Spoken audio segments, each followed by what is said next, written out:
Don't expect an answer to the question. I'm expecting that from you in the later part when it's your chance. To frame the discussion, I'd like to begin with a few words on universities and their mission. I want to contrast several different views on the matter. And then I want to turn to some issues of pressing current concern that bear directly on these alternatives and also on the question that was posed. And I hope the connections and implications will be clear enough without any specific elaboration. Well, starting with universities, one conception of the role of schools and universities is that they should be liberating. That is, they should open new vistas to be explored, new challenges to be confronted by all participants. So they should therefore be, in an important sense, subversive. They should question and investigate established thinking and received opinion.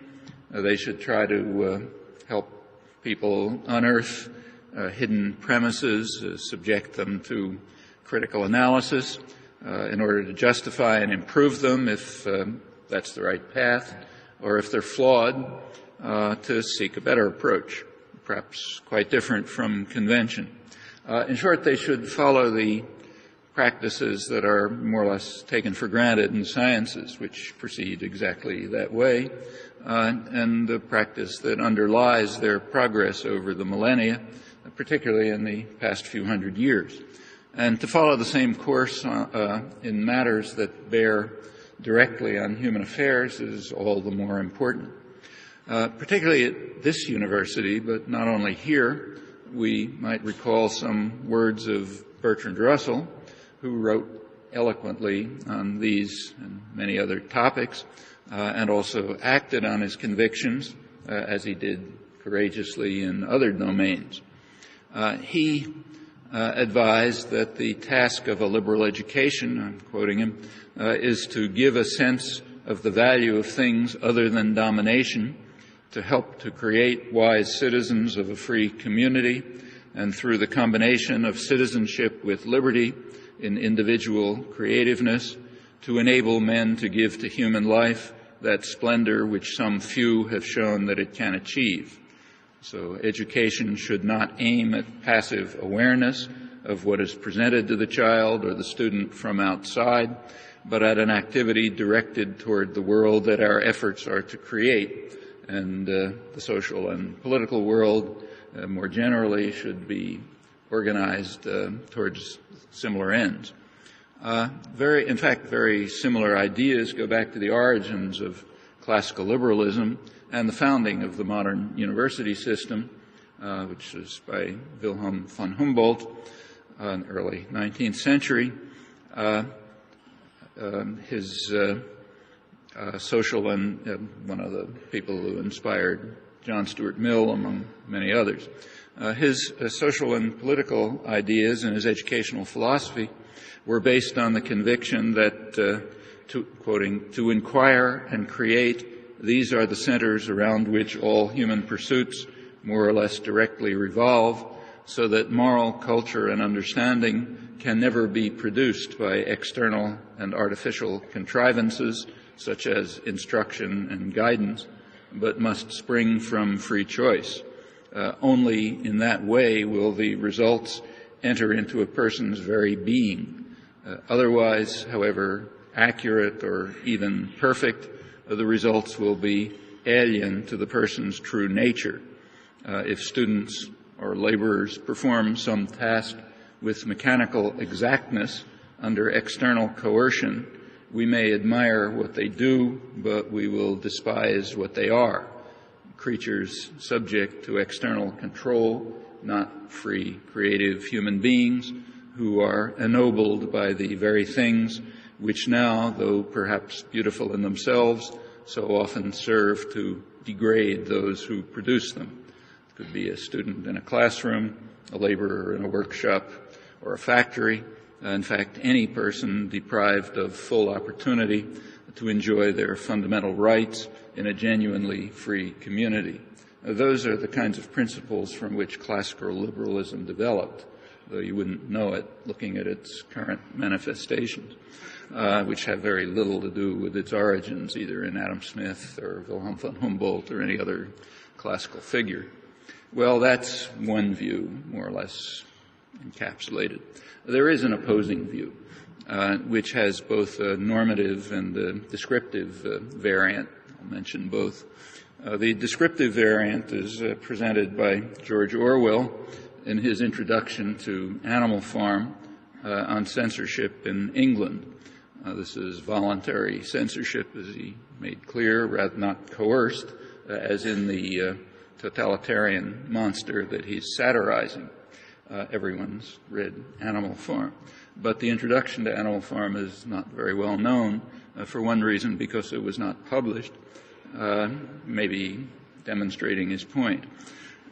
He doesn't go into the matter in any depth, but he does mention a few reasons that lie behind what he calls the sinister fact that in free societies, unpopular ideas can be silenced and inconvenient facts kept dark without any need for any official ban. That outcome, he says, results in part from control of the press by wealthy men who have every motive to be dishonest on certain important topics. Maybe you know something about that around here. I don't know. But more important, it derives from a good education, which instills the general tacit agreement that it wouldn't do to mention that particular fact or even to think it.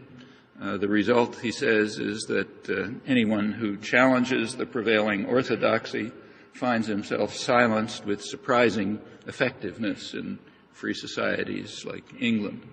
Well, that's a descriptive version. There's also a normative version, one that says, yes, that's the way it ought to be. Many illustrations, one particularly important one with lots of implications, is the first major study of the Trilateral Commission 30 years ago that brought together liberal, internationalist, intellectual elites from the three major centers of industrial democracy, Europe, United States, North America, and Japan. Just to illustrate the complexion, the Carter administration a couple of years later was drawn almost completely from their ranks. Like others, at the time, the trilateral intellectuals and academics were deeply concerned by the ferment of the 1960s, particularly by what they called the excess of democracy that began to appear in the 1960s as normally passive and apathetic populations sought to enter the political arena to press their demands. Well, naive people might think of that as democracy, but the sophisticated understand that it undermines democracy as they prefer to interpret it. And therefore, the trilateral intellectuals urged what they called more moderation in democracy, perhaps even a return to the days when Truman had been able to govern the country with the cooperation of a relatively small number of Wall Street lawyers and bankers. That's the American rapporteur, distinguished Harvard University political scientist, maybe exaggerating a little, but capturing the desired form of democracy. To reverse the excess of democracy, they advised, it will be necessary to overcome the failures of the institutions responsible for the indoctrination of the young. Their phrase, not mine.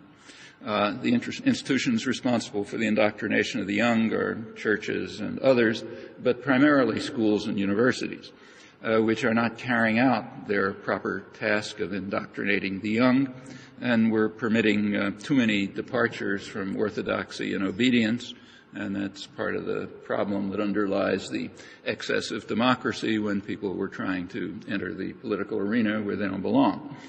The trilateral intellectuals and academics, and remember this is kind of the liberal internationalist end, not the harsh reactionary end of the spectrum, they were drawing from a distinguished tradition of liberal thought, but as it developed in the 20th century. In particular, they were drawing from Wilsonian progressivism. Woodrow Wilson's own view was that an elite of gentlemen with elevated ideals should govern in order to sustain stability and righteousness. That principle actually goes back to the origins of the U.S. constitutional order. It was discussed most lucidly by the main framer of the Constitution, James Madison, who's a very significant figure in intellectual history and political history. This was not in the Federalist Papers, which people read, but you should remember that these were propaganda documents. They don't really tell you what they were intended to convince a reluctant public to accept the constitutional system, so you have to treat them with a little caution. The more interesting discussion is in the debates in the Constitutional Convention, where people talked straight, and we have detailed notes of them, fortunately. As far as I'm aware, they haven't been published since about 1830, but they do exist in a proper research library.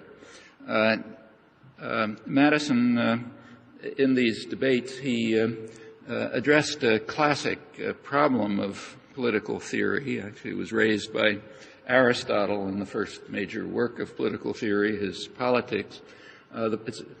Aristotle posed a problem.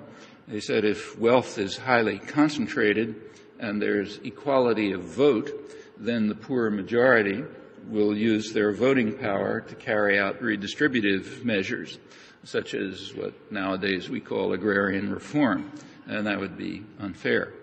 Aristotle's solution to this was to try to reduce inequality by what we would nowadays call social democratic measures, which he described in some detail. So to try to reduce inequality and then allow democracy to flourish. Madison described the same problem, but he advised the opposite. Reduce democracy and maintain inequality. So power, he argued, must be reserved to what he called the wealth of the nation, the more capable set of men who recognize that it's the responsibility of government to protect the minority of the opulent against the majority. The rest should be somehow marginalized and fragmented in various ways that he described, and which have been developed in very interesting ways over time. Madison recognized that that task was going to become more difficult in the years that would follow, with, as he put it, the likely increase in the proportion of those who will labor under all the hardships of life and secretly sigh for a more equal distribution of its blessings. Already in 1787, Madison feared that, quoting again, that symptoms of a leveling spirit have sufficiently appeared in certain quarters to give a warning of the future danger. And conflicts over these issues have been a leading theme in the history of the modern state capitalist democracies, the United States, and in fact all others. Well, interesting topic, but no time, so skipping on to the Wilsonian era, which in many ways lays the basic framework for the past century. The prominent Wilsonian intellectual, Walter Lippmann, shortly after World War I, which is when all this was formulated, he was writing political essays on what are called progressive political essays on democracy. He, in them, prescribed that the intelligent minority of responsible men must control decision-making. He himself was perhaps the most influential public intellectual and media figure of the 20th century in the United States, and also a respected progressive democratic theorist. Lippmann held that if democratic forms are to function for the general welfare, then public opinion must be shaped and policy set and implemented by this intelligent minority, and they have to be protected from the trampling and the roar of the bewildered herd. That's the great beast, as Alexander Hamilton termed the dangerous population. Like the Trilateral Commission intellectuals half a century later, Lippmann was articulating the Madisonian-Wilsonian conception, and at a period of very great concern, just like in the early 70s, a concern about the excess of democracy that was developing during and after the First World War, which was repressed with considerable violence. The general public, Lippmann explained, are ignorant and meddlesome outsiders who must be put in their place, and their place is remote from the centers of power. They are to be spectators of action, not participants, although they do have what he called a function.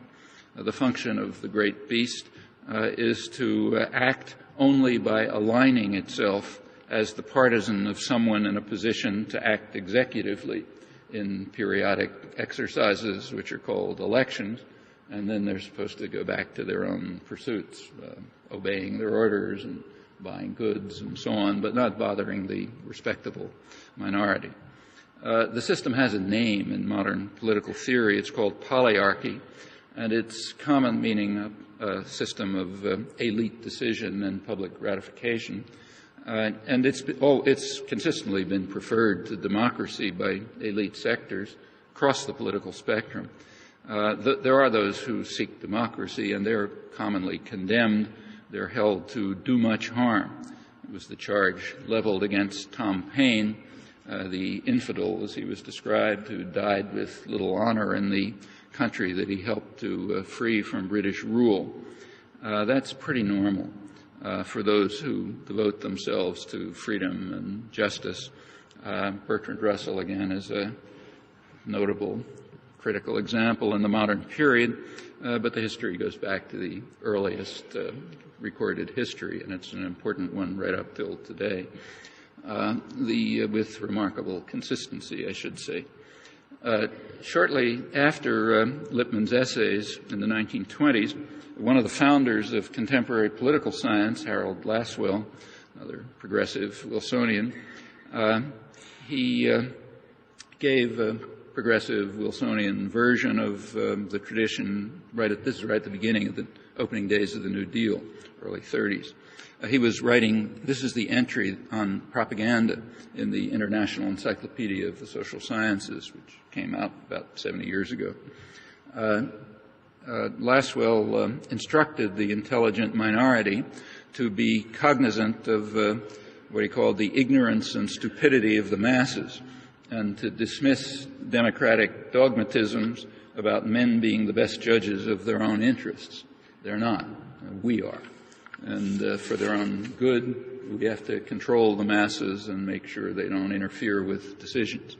As societies become more free, he pointed out, and force is no longer as much available as a means of social control, the responsible men must turn to a whole new technique of control, largely through propaganda. He was again expressing a common view that we can actually trace back at least as far as David Hume's first principles of government, although they really became important and influential only in the past century, and primarily in the more free and democratic societies where they were more needed. So the huge public relations industry, for example, which is a technique which is devoted to manipulation and control of attitudes and thought, developed in England and the United States, the more democratic societies. In societies that can rely on force to control the population, it really doesn't matter very much. So say in Franco's Spain, there was quite a lot of latitude for freedom of speech and publication. You could publish anything you wanted. Something like, say, Orwell's Introduction could have been published. And it didn't matter very much when people walk down the streets of Madrid and hear where there was a big torture chamber and they hear people screaming. They can think whatever they like. You don't have to be so careful about control of attitudes and opinion. But as societies become more free, it's a problem.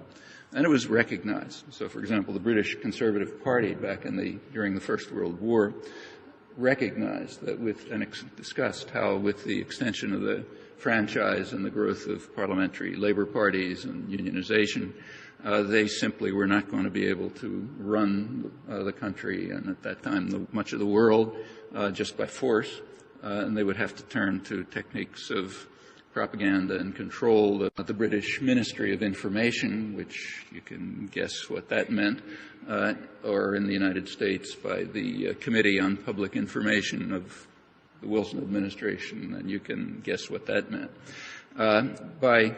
In the subsequent years, these developed into enormous industries devoted to manipulation and control of the bewildered herd, the great beast, and sometimes when they get out of control and there's an excess of democracy, you have to improve the institutions responsible for the indoctrination of the young.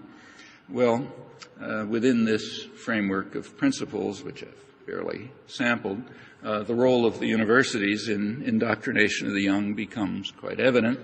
The similarities to Leninist doctrine are apparent, and they were predicted long before either the progressive doctrine I've been sampling or Leninist doctrine were long before they were merged. They were predicted by Bakunin almost in the late 19th century in his very prescient remarks about what he called the new class of intellectuals, which was just then taking form. And he discussed how he thought they would converge across the political spectrum. They would be dedicated to what he called beating the people with the people's stick, either as servants of power in the state capitalist democracies or seeking to take power themselves on the back of popular movements, which they would then viciously suppress as the red bureaucracy, all for the common good. Everyone should know this. It's one of the few predictions in the social sciences that ever came true dramatically, and therefore important. Those are two contrasting views of the universities and the intellectual culture and their function. Within a more general setting, all of this deserves a much fuller treatment, but it's not the place.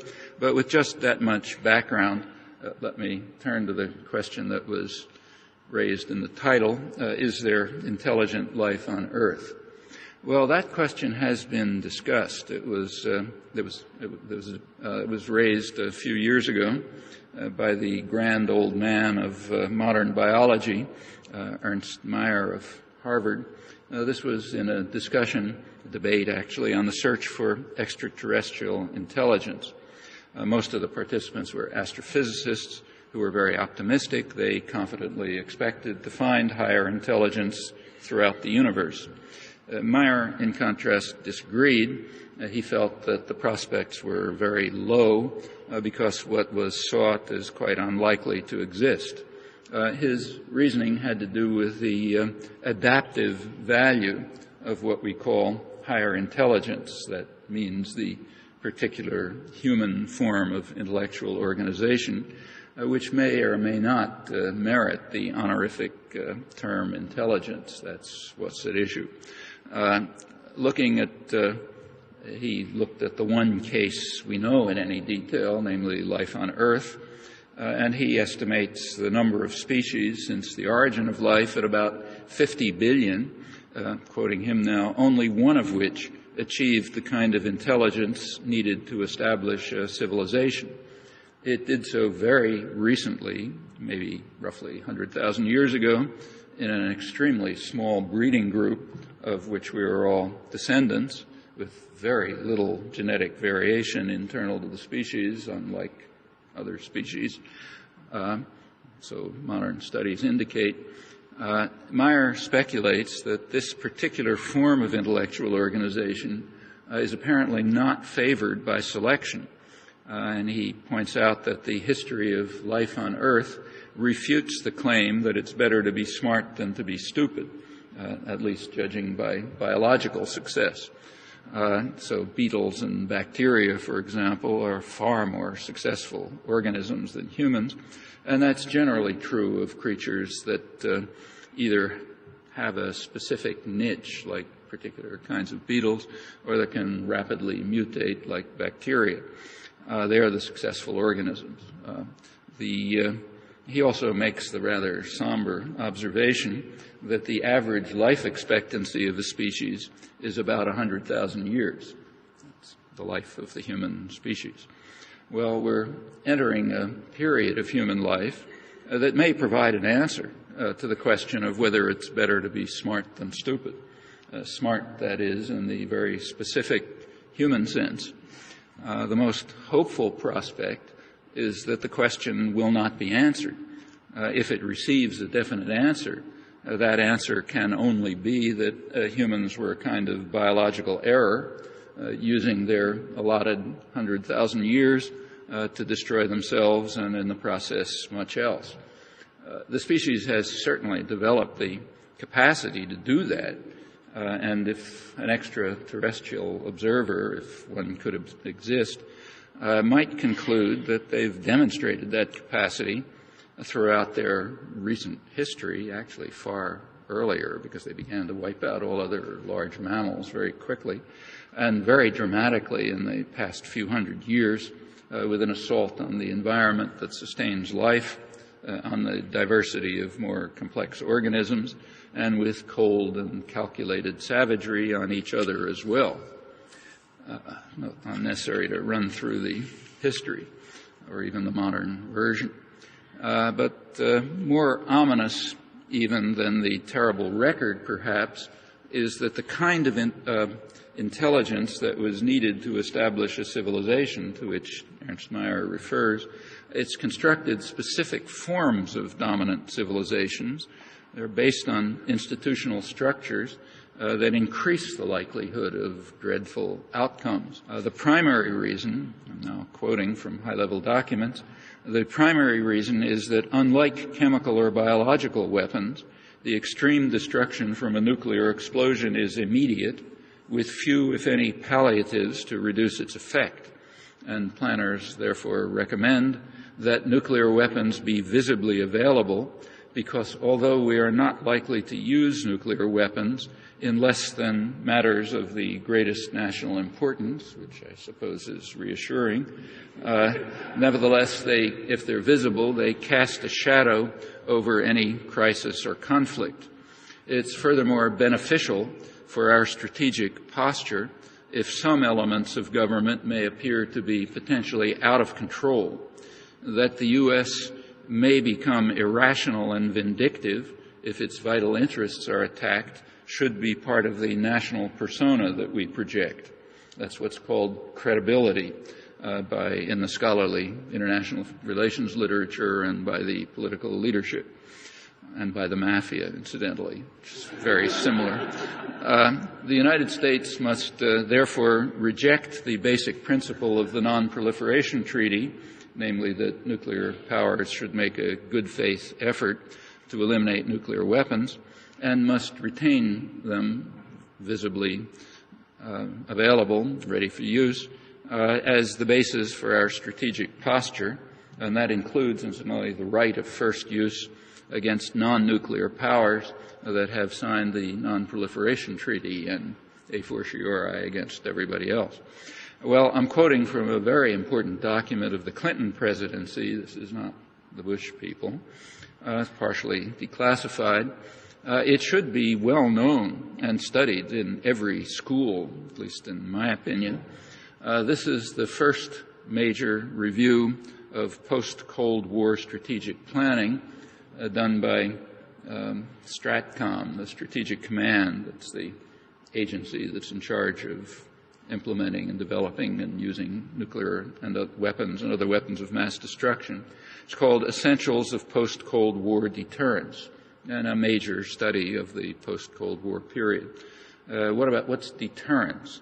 Well, the question of who should be deterred, that had already been clarified in the previous administration, the first Bush administration, in its first National Security Strategy report. Those are reports that come out periodically. This was a few months after the fall of the Berlin Wall, and therefore is particularly important because that ended any pretext of a Soviet threat. So this is the kind of document that anybody would focus attention on if you want to understand the world. It's never been discussed as far as I'm aware, which may tell you something about how well universities are fulfilling their function and what that function is. Anyway, let's have a look at it. This is a couple of months after the fall of the Berlin Wall, highly important and revealing document. I also think it should be studied and known everywhere. It's in effect also studied and known everywhere. It's in effect also the first post-Cold War request to Congress on the military budget.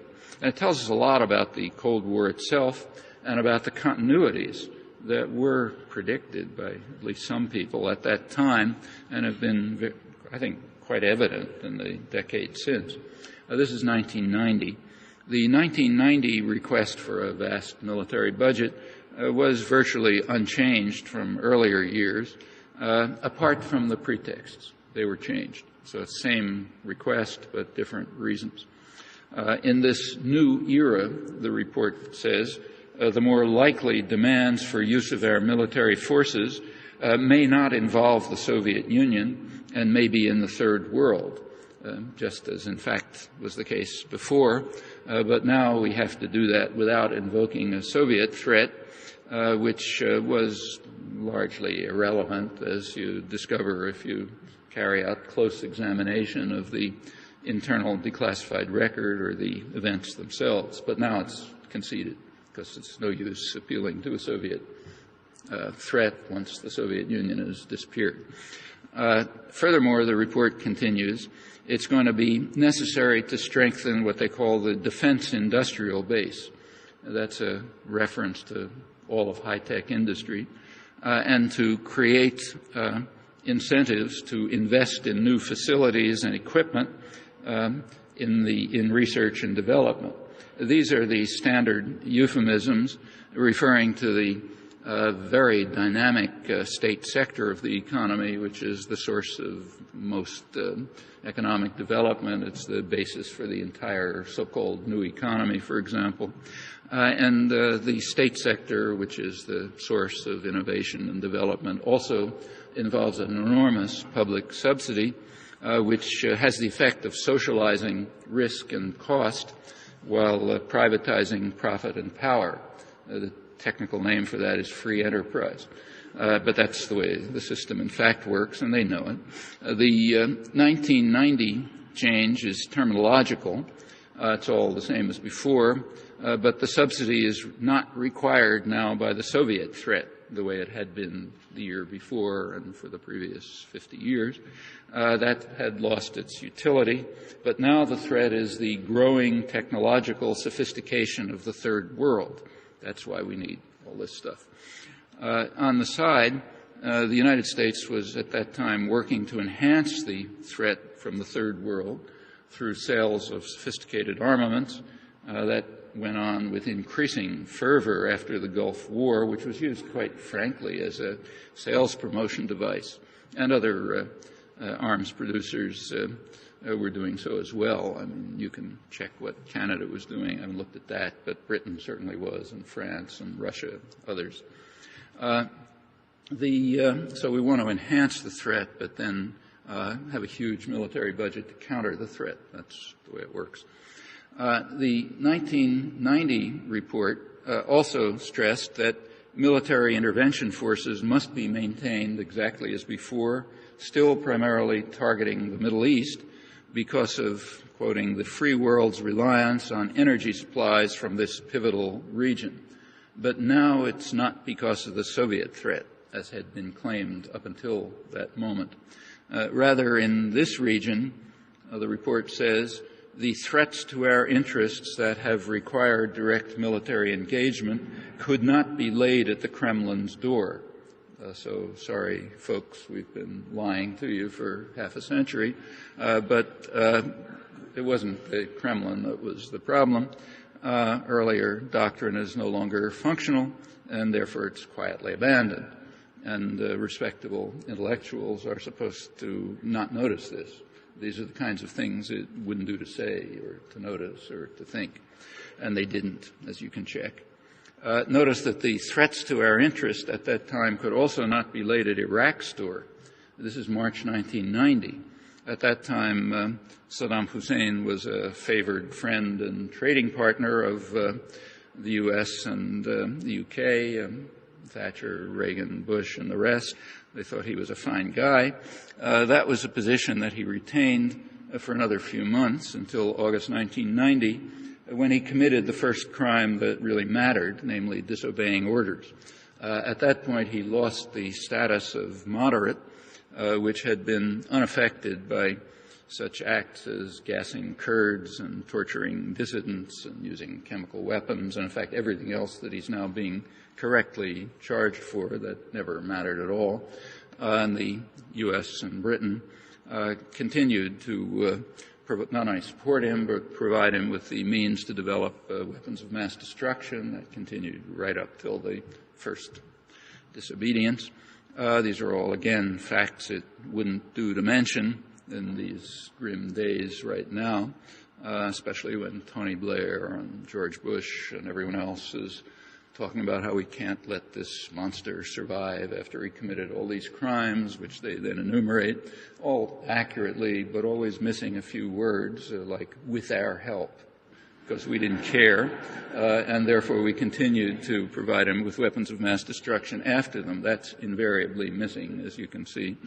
But it was there, and there were also reasons. The reasons were very straightforward.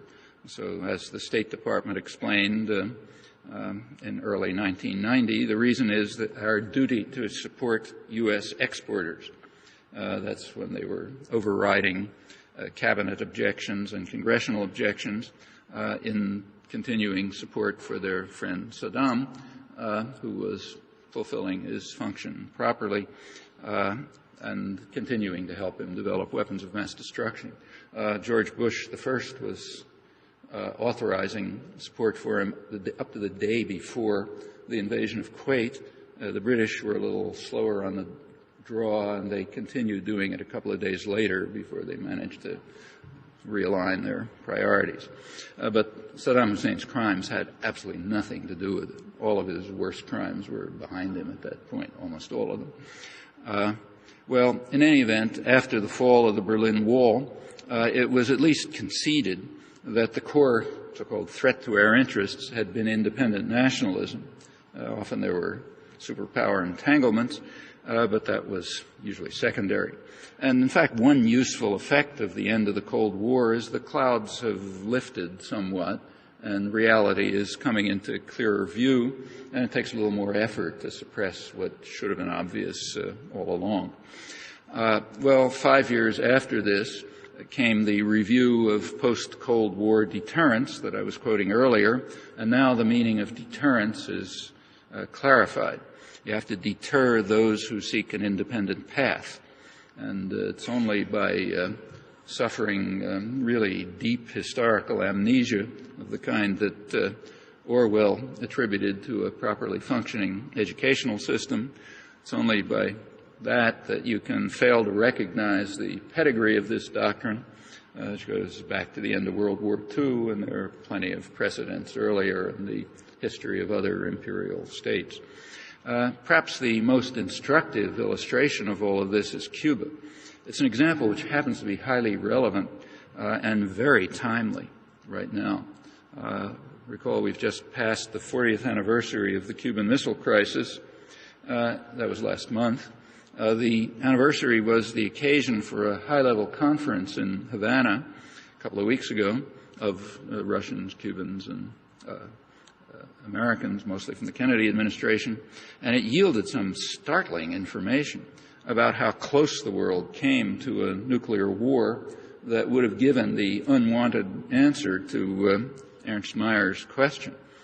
It was discovered that we were saved from perhaps terminal catastrophe by a word, a single word, from a Russian submarine captain named Vasily Arkhipov, who ought to get hundreds of Nobel Peace Prizes.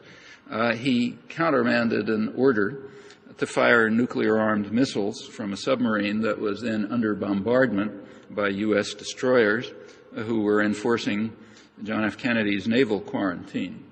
That's how close we came to the end of human civilization. Okay, one word from a Russian submarine captain. That was the most dangerous moment in human history. Historian Arthur Schlesinger commented, he's Kennedy's advisor at the time. when he heard about this. Robert McNamara, who was then Secretary of Defense, he observed at the conference, as he had before, that Cuba was justified in fearing a U.S. invasion. Those facts in no way mitigate the criminal lunacy of sending nuclear-armed missiles as a deterrent, or the other interactions of that very grim month in which we almost got the answer to the question whether it's better to be smart than stupid, the wrong answer. Well, these extraordinary facts were very marginally reported in the United States. I don't know how they were dealt with here. They elicited virtually no comment. The press did, however, report that with the collapse of the Soviet Union, Cuba is no longer promoting terrorism as it did before. That follows the convention of the scholarly literature on terrorism, which highlights allegations of a Cuban role in terrorism, but manages somehow to ignore the fact that Cuba probably holds the world record as a target of terrorism for the last 40 years. It's another fact it wouldn't do to mention. That includes the terrorist acts of the top-level commanders in Washington that aroused the fear of another invasion and helped precipitate the missile crisis and came very close to destroying what we call human civilization. So it takes really impressive discipline for educated sectors not to mention these particular facts, again, Orwell's phrase, just at the moment when the awesome consequences that have been so narrowly averted have just been revealed. I looked and I could find no mention. Maybe you had lead editorials in the Globe and Mail about it and scholarly articles, but I didn't see any mention. Well, let's have a quick look at what is ignored. Fortunately, we have a rich declassified record, which often also happens to be very timely and topical, so I'm now going through that. From the declassified record, which is huge, we learn that plans for what's now called regime change, which is nothing new, it's something very old, plans for regime change were in the works. Within months after Castro took power in January 1959, the plans were formally adopted in secret in March 1960, with full awareness of the fact that domestic support for the targeted regime was strong and that there was essentially no Soviet connection. That's usually the case. The Eisenhower administration did add, when formally adopting the plan for regime change, that the U.S. role should be kept secret because of the consequences if people find out about it, particularly in Latin America, where it'll lead to furor. So you've got to keep it secret. At the time the plans were adopted in March 1960, U.S. terrorist attacks against Cuba were already underway. In May 1959, the CIA began arming anti-Castro guerrillas, meaning terrorists, inside Cuba. In October 1959, the first planes flew over Cuba from Florida. They were carrying out bombing attacks, according to Cuban sources, which provided extensive details, names of the planes, registration numbers, names of the pilots, numbers of, registration on bombs that were found. They provided all that to the Security Council of the United Nations, as they're supposed to do, in July 1960. No action was taken because of official U.S. denials, now known from the declassified record to have been brazen lies. The international terrorist campaign was stepped up by John F. Kennedy. After the Bay of Pigs invasion was beaten back, Kennedy ordered his staff to unleash the terrors of the earth against Cuba. That's Arthur Schlesinger's phrase, referring to the goals of Robert Kennedy, who supervised the terrorist operations. So why was it necessary to unleash the terrors of the earth against Cuba? Well, the reason we discover is from the planning internal record is, I'm quoting, that the very existence of Castro's regime represents a successful defiance of the United States, a negation of our whole hemispheric policy of almost a century and a half, which of course is based on subordination to U.S. will. Worse still, the regime was providing an example and general stimulus that might encourage agitation and radical change elsewhere in Latin America, where social and economic conditions invite opposition to ruling authority. The actions of the defiant regime might also encourage the spread of the Castro idea of taking matters into one's own hands. That's a grave danger when the distribution of land and other forms of national wealth greatly favors the propertied classes, and the poor and the underprivileged, stimulated by the example of the Cuban Revolution, are now demanding opportunities for a decent living. That's basically the Madisonian problem again. These are all quotes. Russia was in fact mentioned as a source of economic aid and a model of rapid industrialization. Well, that's it. Kennedy's terrorist actions intensified in the weeks leading up to the dispatch of missiles to Cuba, the missile crisis. These included things like a speedboat strafing attack on a Cuban seaside hotel, killing a couple of dozen Russians and Cubans. Shortly after that, an attack on British and Cuban cargo ships, raids in Cuba, and other actions that were stepped up in early October 1962. Then came the most dangerous moment in history, which almost came very close to ending it all. At one of the last moments of the missile crisis, one of Kennedy's terrorist teams blew up a Cuban industrial facility, killing perhaps hundreds of workers. That was at a period when the operations had been officially suspended for the duration of the missile crisis, but this action continued anyway. The terrorist actions were renewed as soon as the crisis ended and continued up till the end of the Kennedy years. 10 days before the assassination, Kennedy authorized new and broader terrorist attacks, and then they were picked up and continued later. Well, there was a new crisis in the mid-1970s when Cuba served as the instrument of Russia's crusade to dominate the world, so Washington proclaimed. UN Ambassador Daniel Patrick Moynihan, another icon of the liberal establishment, he thundered that if Soviet neocolonialism succeeds in Angola, the world will not be the same in the aftermath.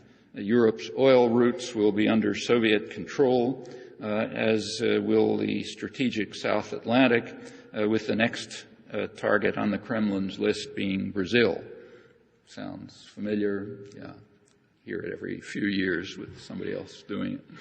At this time, Washington's fury was caused by another criminal act of successful defiance. In 1975, a U.S.-backed South African invasion, U.S. and British-backed South African invasion, was coming very close to conquering newly independent Angola. And Cuba sent troops on its own initiative. They scarcely even notified Russia, and they beat back the invaders. That's a major event in the modern history of Africa. The Cubans were black, of course, and their victory was, I'm quoting now, a major blow to South African pride, a boost to African nationalism, tarnishing the image of South African and mercenary invincibility as black Africa is tasting the heady wine of the possibility of realizing the dream of total liberation. I'm quoting the press in South Africa and U.S. officials. And Washington and Pretoria didn't take the defeat lightly. In the 1980s, South African forces, supported by the U.S., Britain, Israel, and others, invaded again. They reversed the initial gains of independence in Angola and Mozambique with horrible atrocities. In the former Portuguese colonies, the death toll during the Reagan years is estimated at about 1.5 million, about $60 billion of damage. And throughout that whole period, the U.S. continued to support South Africa, to condemn Mandela's African National Congress as one of the more notorious terrorist groups in the world. That's 1988. After all of this was during the first phase of the so-called War on Terror, that was redeclared 20 years later, which on September 11th, which much the same rhetoric and many of the same people in leading positions. More facts it wouldn't do to mention, let alone what they suggest about the second phase now underway. Again, what they suggest about the second phase now underway. Again, you can do an experiment and see how much the history of the first phase of the war on terror, conducted by the same people carrying out the second phase, you can check to see how often that's been mentioned, let alone what happened in the years that followed, where it continued. These terrorist attacks against Cuba, either directed from Washington or based on U.S. soil, continuing into the 1990s, they've, of course, been devastating to a poor society in the shadow of the dominant superpower, particularly when they're combined with the effects of the economic warfare, which became even harsher, incidentally, after the collapse of the Soviet pretext. It's another illustration of the general continuity of policy after the Cold War. It's kind of noteworthy that mainstream commentary, once again, didn't skip a beat when the pretexts were changed radically, when the Soviet Union collapsed and the policies were made even harsher. It's pretty impressive discipline in a free society. Well, after these few and hopelessly inadequate observations on deterrence and terrorism, let's return to the military planning that may provide an answer to the question posed in the title. The basic conclusions of Stratcom, which I quoted, were confirmed in Clinton's presidential directives.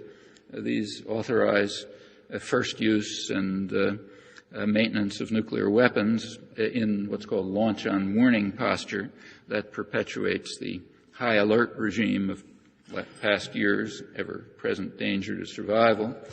New programs to implement these decisions proceed with the clear understanding that they're likely to spur expansion of strategic nuclear forces by potential adversaries, so increasing the threat of accidental nuclear war.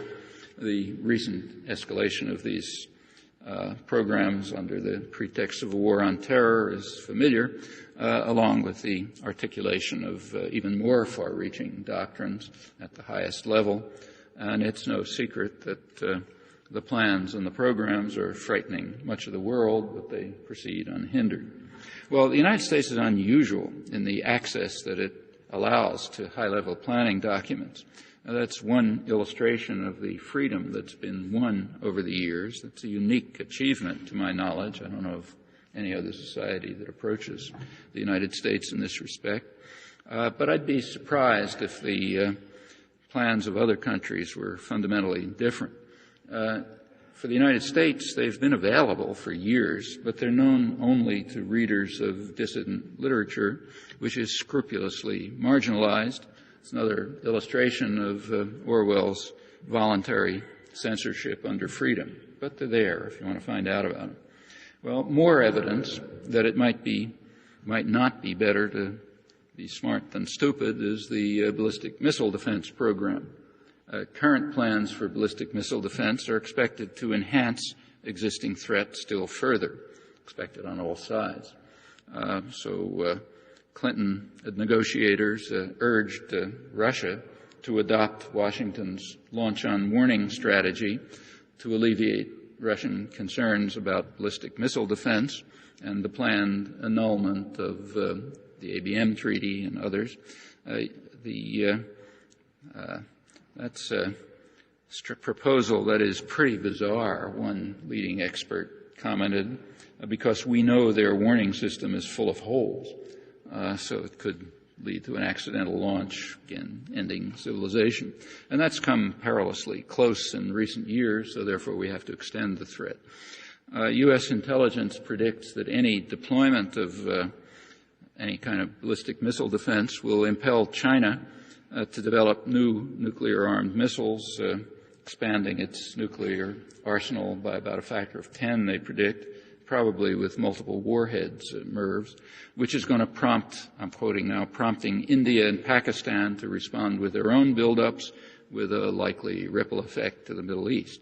And the same analyses, intelligence analyses, conclude that Russia's only rational response would be to maintain and strengthen the existing Russian nuclear force.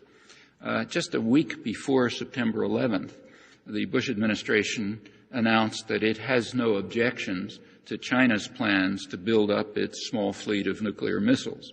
That was a sharp shift of policy in the hope of gaining Chinese acquiescence to the dismantling of the core arms control agreements.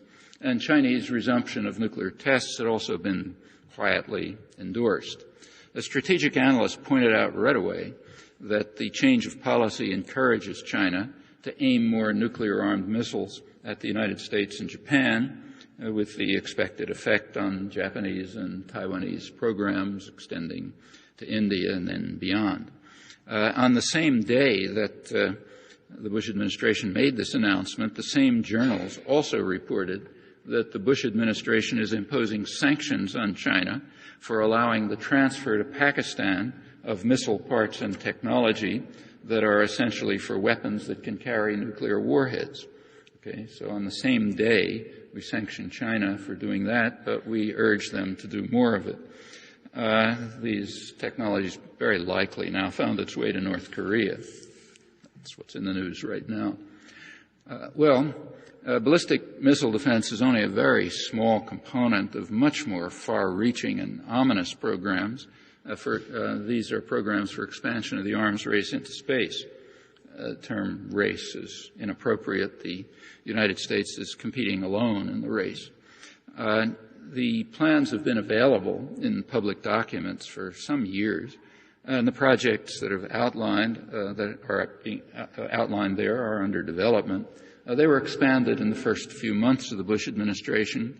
They were expanded again after September 11th in a crude exploitation of the fear and horror engendered by these crimes. Well, the plans are disguised as defense, but anybody knows that when you hear defense, you interpret it as offense, and that's the way it's understood by proponents and adversaries alike, the usual story. So in almost identical words, China's military planners and their U.S. counterparts agree, quoting now, that ballistic missile defense is not simply a shield, but an enabler of U.S. actions. That's quoting U.S. military planners. The Chinese use almost the same words. And allies agree as well, like Canada. Canadian military planners advised the Canadian government that the goal of ballistic missile defense is arguably more in order to preserve U.S. NATO freedom of action than because the United States really fears North Korean or Iranian threat. Nobody had invented the Iraqi threat yet. Came a little later. Prominent strategic analysts agree across the political spectrum, so just to pick two ends. In the conservative journal National Interest, Andrew Bacevich writes that ballistic missile defense will facilitate the more effective application of U.S. military power abroad. By insulating the homeland from reprisal, missile defense will underwrite the capacity and willingness of the United States to shape the environment elsewhere. At the other end of the spectrum, in the liberal New Republic, Lawrence Kaplan says that missile defense isn't really meant to protect America. It's a tool for global dominance, for hegemony. That's not a criticism. He thinks it's a good idea. That's why we should do it. That's all pre-Bush number 2. This is in the dovish days. And all of them agree that American hegemony is a good thing, virtually by definition. That's what's called the city on the hill doctrine that you should know about if you know about U.S. history. We're a city on the hill. It was updated for current application very recently. Actually, Bacevich again gives a very clear version, again in the National Interest, just right before September 11th. He explains that there's a guiding principle that defines the parameters within which the policy debate occurs. It's a spectrum that excludes only tattered remnants of hardcore isolationists and those few beleaguered radicals still pining for the glory days of the 1960s, and it is so authoritative as to be virtually immune to challenge. The principle is that America is a historical vanguard. History has a discernible direction and destination. Uniquely among all the nations of the world, the United States comprehends and manifests history's purpose, namely freedom achieved through the spread of democratic capitalism and embodied in the American. Accordingly, American hegemony, that's what he calls it, is the realization of history's purpose. That's the merest truism. It's virtually immune to challenge. To debate the matter would be like kind of silly, like trying to prove that 2 + 2 = 5. And this has a long tradition, again, across the political spectrum. It's just updated for the present. It's also well understood that ballistic missile defense, even if it proves to be technically feasible, has to rely on satellite communication. And destroying satellites is far easier than shooting down missiles. You know where they are, they don't move around, etc. So it's the kind of poor man's weapon. That's one reason why the United States must seek such overwhelming control of space that even the poor man's weapons are not available by an adversary, otherwise the system is useless. And that requires offensive space-based capacities, including enormously destructive weapons, probably nuclear-powered, that can be launched from space with instant computer-controlled reaction. This virtually quotes, greatly increasing the risk of vast slaughter and devastation, if only because of what are called in the trade normal accidents. That's a technical term which you'll learn about in the engineering literature for the unpredictable accidents that are going to occur in any complex system. You don't know when, you don't know why, but they're going to happen. Those are what's called normal accidents. And we want to increase the risk of normal accidents in the certain knowledge that that's probably going to destroy human life and a lot else. Well, the goals actually extend far beyond this. The U.S. Space Command, which is responsible for all of this business, is quite explicit about it. It has a brochure during the Clinton era, actually intended for the public, called Vision for 2020, and it announced the primary goal quite prominently on the front cover, dominating the space dimension of military operations to protect U.S. interests and investments. That's presented as the next phase in the historic task of military forces. And then they give a little history, which is more or less accurate if you reinterpret. They say armies were needed during the westward expansion of the continental United States in self-defense, of course. Armies are only used in self-defense. That was in self-defense against the native population and Mexicans. So we had to defend ourselves against them. We needed armies. Nations also built navies, they go on, to protect and enhance their commercial interests. And the next logical step is space forces to protect U.S. National interests, military and commercial, and investments. Quoting. But the U.S. Space Forces are going to be unlike the navies that were protecting sea commerce in the past, because there's only going to be a sole hegemon. U.S. will be alone, no competitors. So it's not going to be like, say, Britain. You know, Britain had a big navy, protected British interests, commercial interests and investments, but it could be countered by Germany, and consequences of that we don't have to talk about. But the U.S. somehow is going to remain immune, except to a very narrowly circumscribed category of terrorism that's permitted to enter the canon. That is the terrorism they carry out against us. That you're allowed to talk about, not the much greater terrorism that we and our clients carry out against them. That's out. You know. But that kind of terrorism is, they recognize, is going to remain a problem. Well, the need for these new military systems is expected to increase, they point out, because of the widening divide between the haves and the have-nots. It's predicted by the Space Command. It's an assessment shared by U.S. intelligence, and that leads in other directions that I'll talk about later in the week, so I'll put that aside. During the final Clinton years, the United States blocked the work of the UN Disarmament Commission. That was a successful effort to prevent decisions banning the use of space for military purposes. Knowing that the United States intends to break that barrier, the General Assembly of the United Nations has reaffirmed the Outer Space Treaty of 1967 several times in the last few years.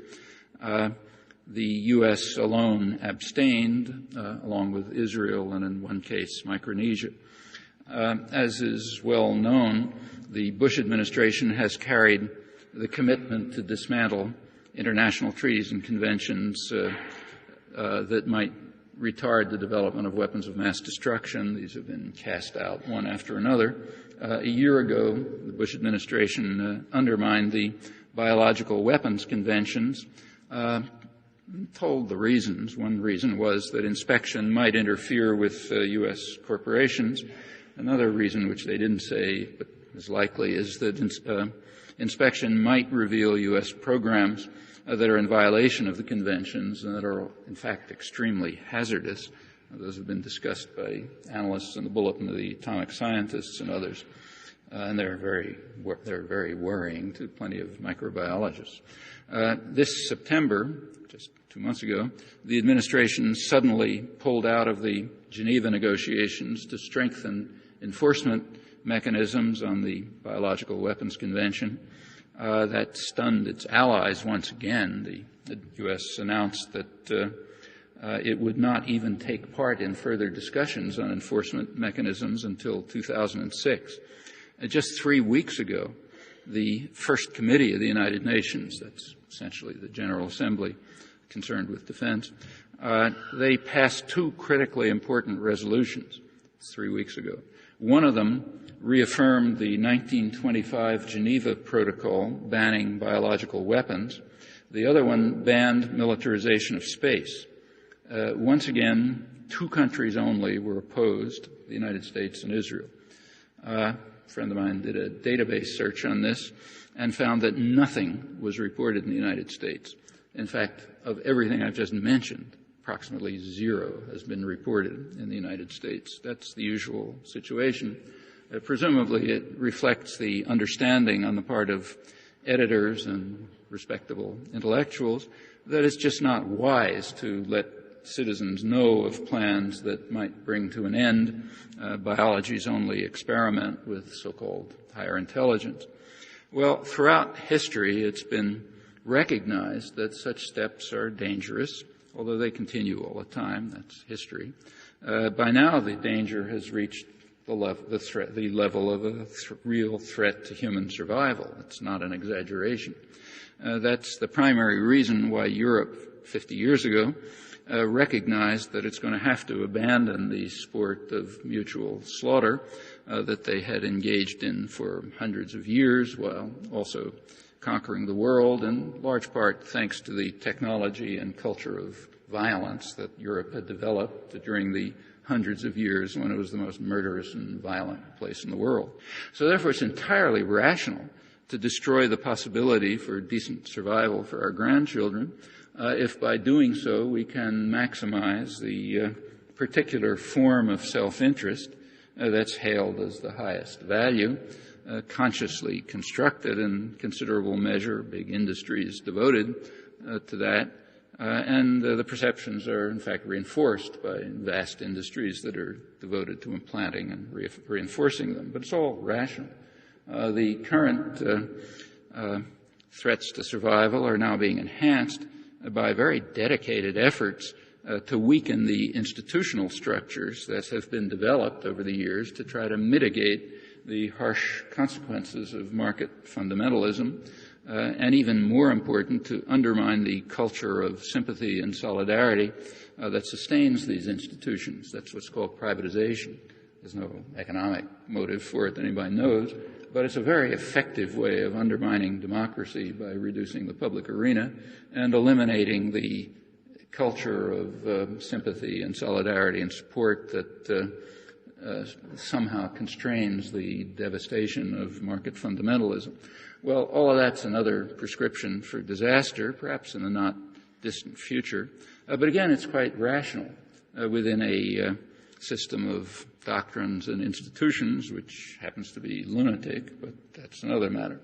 Well, all of that brings us back to the original question: is there intelligent life on Earth? And furthermore, what answers should the institutions of higher learning be offering to this question, which may regrettably be answered rather soon. Thanks.